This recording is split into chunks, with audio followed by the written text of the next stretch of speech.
it's working for B2C businesses. Let's just try and do this from a B2B angle by being hyper specific on messaging.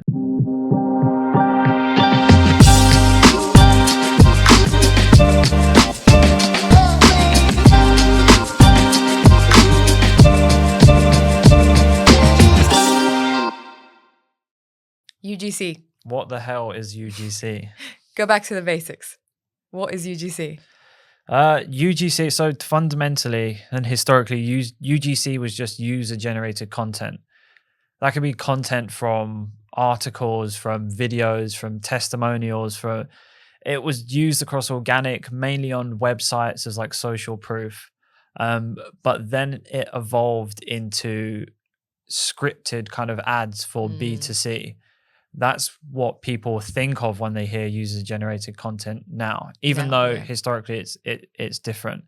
And it's been used in B2C a lot. Over the past, I'd say it's been used for years and years and years, but I think over the past like 5 years, it's really ramped up. Yeah, I agree. And it's ramped up for a reason. The main reason being because it works. It works really well for and it B2C businesses. Yeah. So, but why do you think that it works so well for B2C? Well, it's very relatable, first of all. Sometimes. Yeah, I think when you see yourself, you see a reflection of yourself on screen, it makes it easier to picture yourself using the product or like using the service. People highlight pain points that you have. So it's very relatable, and it creates this trust first and foremost with the product and the brand, right? Because it's very different to see a video of a person talking about a product or a service.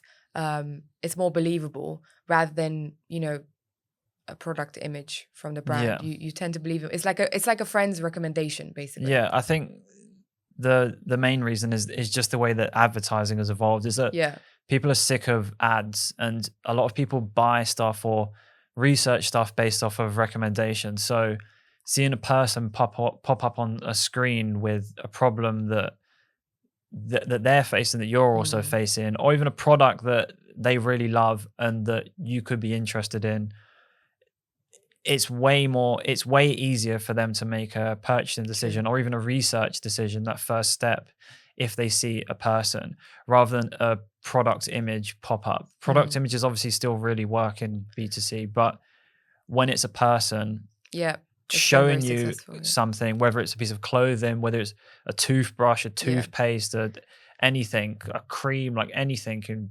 B2C, it's, you see the product firsthand, you see how it works, you see exactly why someone is using it, and it just creates this image in your head of that could be me. I feel like that's why it's so impactful. And I think, obviously, because it's been used in B2C for so long, I'm sure there's plenty of people out there talking about how they're using it in UGC. There's great examples of really successful brands. Like ASOS was a pioneer. The name literally means as seen on screen. I didn't know that. Yeah, they built their entire marketing strategy curating pictures of people using their products. And it's still featured on their website, and that's part of the reason why ASOS has been so successful. And then you look at other brands, you look at newer brands like what were we talking about? Smile Direct Club, right? They've been super successful in their strategy. So it's clear, like we can't even doubt it. It's been a really, really successful tool in B2C marketing for so long. So why is there so much resistance from B2B businesses to implement UGC? I think the main thing is that marketers hear UGC and they automatically think, oh, it's only for consumer brands. They see a brand selling a product or a service, a B2C service that's direct response, that people are going to click, maybe think about it for a day, be retargeted and buy straight away, or it's an impulse purchase. And they see people using these products. It's really simple. They have one use case, and they think that's the only way that they can use it. And as well, it's a fear of kind of losing control of messaging. That's a big one, yeah. So if they hand over to a creator, or they they contract a creator or a micro influencer to create a piece of content for them, and the people are like, okay, I want to add my own spin to it, and it's not exactly what your messaging is saying on your website, then it becomes more difficult. And as well as that, there's the result side of it. Is like, how are we going to measure the results from this? Especially with long sales cycles. Yeah. And then finally, it's just not knowing where to start. It's like, okay, how do we implement this into our ad strategy? Are we using it for a direct response? Are we using it for content distribution? How are we going to implement that into our ads? Yeah, I mean, a lot of the businesses we've spoken to about this, they were quite confused about it as well. But there have been B2B brands though that have done it successfully. Yeah, there's been a lot of brands that are doing it. Brands have been doing it for years as well, B2B brands, but it's starting to ramp up now, and it's starting to scale up now. Now, the more that people realize the impact that it can have. So like Adobe have been doing it for a long time. Canva and ClickUp have really been scaling their UGC campaigns as well. And I really love ClickUp's content. Like their TikTok page is really funny. And Canva as well. It's more fun. It's more lighthearted. It's people using platforms, use cases, multiple angles. They're using it as content distribution primarily, but they're also using it across the entire funnel as well. It's not just being used as one piece of like one ad creative. It's being used at the top of funnel, middle of funnel, even bottom of funnel kind of campaigns as well. So there is, what brands can do is just take their existing ads, angles, pain points, and then repurpose those into UGC videos. I feel like that's the examples of businesses that are using them really well. Yeah. Why do you think? Because obviously brands like ClickUp and Adobe, they've been using it for a little while, right? Yeah. Why do you think it worked for them as B2B businesses? Because they understand the value of people, having people in their ads. They've done it in their organic content for so long that they've switched over to ads using those UGC style organic pieces of content as ads. And there's that statistic that's come out, I think it was last year, that was 84% of B2B buyers start their buying journey off of recommendations. I know I have, I know you have. For sure. People I've spoken to have. You see something, if it's consciously or unconsciously, from a brand, you use the platform and then you'll recommend it to another person. It just comes up in conversation that you're using. I was on a call last night with a client, and they said that there's this thing called Flow, which is a voice recorder that sits on your desktop, where you can just press a button, it automatically records your voice and then types it out for you, so you have it. So it's like stuff like that, and I've downloaded it today and I'm using it today. Actually, so it's stuff like that, recommendations. Yeah. And they might have seen it from an ad, they might have seen it from a piece of content, but I feel like that's why it can work so well in B2B, is that there's a person telling you about a product or service, or kind of going over a pain point. Yeah. And and I think part of it is also something that we also talk about a lot on LinkedIn, is the changing buying behavior in B2B. And obviously we don't need to go into that now because it's a whole episode in itself. But that played a huge role in it as well. And we've seen it with our clients too. And, as another successful example, it will be the work we've done with our B2B SaaS client. Especially last year, I think, with all the UGC stuff that we did, and we managed to get unstuck from where we were with the kind of like more traditional creatives. Then we started applying UGC, and the results we had with them last year were incredible. Yeah, I think it's better to start with where they were before doing all of this. Do you remember? We were doing before this. Yeah. Yeah. I think it was 2023 when we kind of made this switch. We were using more traditional creatives, animated videos, motion graphics, the classic static product image. And we were getting good sales. It was, we were increasing month on month, year on year, but not something crazy. Dramatically, not anything crazy. And then, I don't even know how we got this idea to test it for them, but I remember we started looking for creators on Fiverr initially. We'd seen some examples come up in our feeds on TikTok and Instagram. So we started looking for creators on Fiverr, and we had a chat with a client and we said, listen, we want to try this. You up for the challenge? And I think we were also lucky and happy to see that our client was so open-minded to want to try this, because it could have gone two ways, right? Either be super successful or... We said that it would be a test. The reason why we did it is because we saw other businesses do it. They were a B2B business, but they have quite a short sales cycle. Yeah. Historically, from their research that we'd taken, we'd seen it was like between a week and a month. Yeah. So we're like, okay, it's working for B2C businesses. Let's just try and do this from a B2B angle by being hyper specific on messaging. So we just said it was a test. Yeah. A successful test in the end. A very successful test, yeah. I mean, a very successful test to start with. Then a few rocky moments with creators that didn't really work out. Yeah. But I think it'll be good to go into detail of kind of where did we start with that, the first UGC creative? What did we do? One of the first, and this is something that we've also now put into our standard process. One of the first things we did with the client is we sat them down and we said, we need a list of all your all the pain points that... All the possible pain points. All the possible pain points, but also remember they had like a research document that they had conducted with their existing customers, where they were literally like phoning up their customers being like, why did you buy this? How's it working out for you? Like, to kind of uncover the main pain point, like the main reason why people were buying the product. And also remember what we did. We did that analysis of the customers. I think we used ChatGPT to help us as well.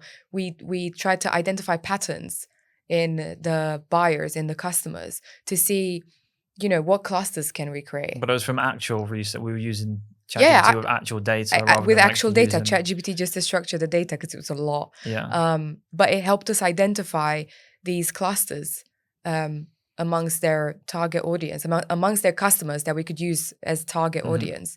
And using that, I think, made it a lot easier for us, one, to source creators. To find someone that people will relate to. Because they had lots of different types of customers, all with similar issues, but they were using the product for slightly different reasons. So different customers would have like slightly different pain points. Yeah. But then again, that wasn't like job title specific. Yeah, so it that's was more why it around was pain points. Difficult that we took the main job titles and found people that fell under those creators that people would relate to under those job titles, people that were like similar to them in a similar situation, and then use the pain points with the creator. So it's like, okay, you're experiencing this pain point. Use multiple angles to create a UGC style video of how you were using the product to solve that pain point. And I think one of the most successful ones was like the funny ones that we did, like the jokey ones, where it starts off with like a hook that's like a jokey hook about the pain they're having, and then going into explain the product. So it's not like too serious. It's not too structured. It's more just like a real life example of them using the product. Yeah. It's not salesy, which is the most important part. And I think the reason why it worked so well is because we aced the creator selection. So it was very clear from like all the comments we were getting and everything that the users were actually able to relate to the videos. They could relate to the person in the video. The creator had the same job, wearing similar work clothes and having a similar car and, experiencing the same challenges. And it was so relatable, which is why it worked so well. And we've seen a great conversion rate on those videos. So we've established that it was a really successful test with our B2B SaaS client. We've used it in ads, perfected the process. Can you think of other examples from the work we've done in the past 2 years? We've done it for a range of industries now. So like ed tech, consulting, other software companies as well. and it's been working really well. Some more successful than others, but overall it's had like a higher engagement. It's on average like a 4 times higher engagement compared to like brand campaigns. I think it'd be good to end with kind of where businesses go wrong with UGC, as B2B businesses specifically. I mean, it's relevant to B2C as well, but for B2B businesses, where they go wrong. Yeah, I think a big part of it, and obviously something that I just mentioned with our client, was the creator selection.